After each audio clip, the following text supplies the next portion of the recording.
Hey guys, welcome to our channel.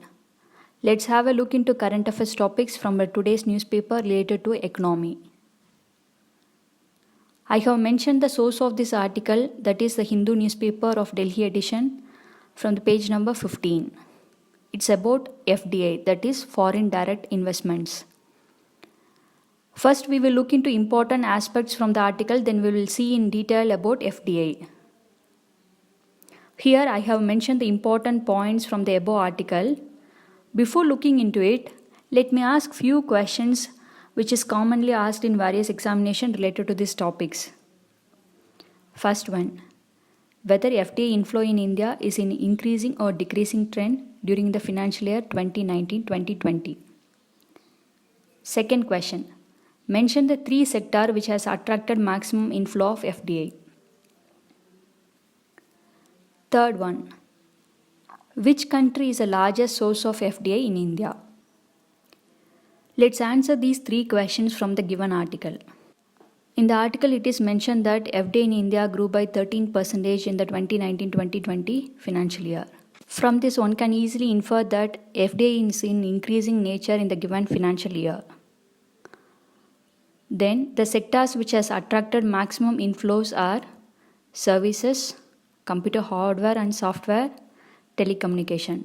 These are the top three sectors which has attracted maximum inflow of FDI. We got the answer for second question. Moving on to the third question. Singapore is the largest source of FDI in India, followed by the Mauritius and the Netherlands. I think now you have understand the importance of this topic from examination perspective. What is FDI? From the term itself, one can infer that foreign investors from one country make investment directly into various sectors of another country. That is foreign direct investment. Here the investment is done in open economics. That is, it is not done through secondary market like stock exchange. FDI in India is done in two ways.